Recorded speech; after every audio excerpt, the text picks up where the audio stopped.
O que que a gente pode esperar da Cláudia a partir de agora? Ela vai ter uma política que vai andar com as próprias pernas ou ela vai ter uma continuidade do Manuel Lopes Obrador, que é o presidente atual? É a grande pergunta, né? Pelo que ela veio falando desde a campanha e depois que ela teve o discurso, fez o discurso da vitória, vai ser uma política de continuidade.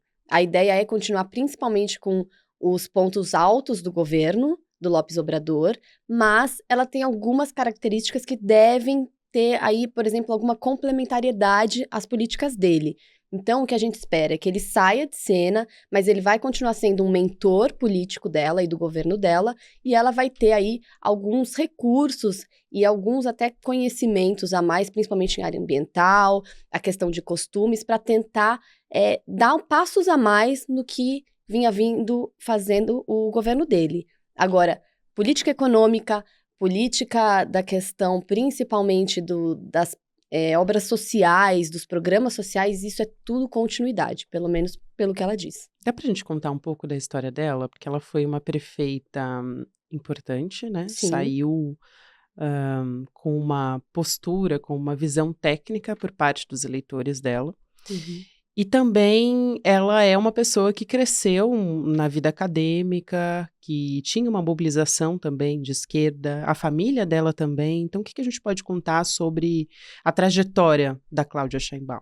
Sim, ela fez um governo na Cidade do México, né, a capital, que foi muito elogiado, e isso já cacifou logo de cara para essa campanha que ela veio fazendo à presidência.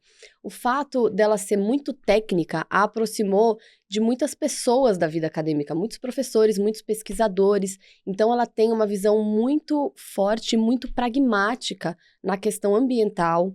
Quando teve a pandemia, ela teve uma postura de sempre colocar a ciência em primeiro lugar, de dar credibilidade ao cientista, aos médicos que estavam falando sobre a pandemia. Então, isso foi colocando ela numa posição de política, mas também de técnica, que é algo que é necessário quando a gente tem uma crise como a gente teve de saúde, por exemplo. E, fora isso, ela tem uma questão, ela é a primeira mulher a ser eleita presidente, e não à toa ela foi a candidata, e na oposição também era uma mulher. A questão, o México é um país de tradição machista, e agora a questão do feminicídio estava em alta, e essas duas mulheres vieram para representar uma mudança. Então, eu acredito que essa trajetória política dela, desses movimentos da própria família, vão ajudá-la nesse desafio, né? Porque é um desafio em uma sociedade ainda muito machista.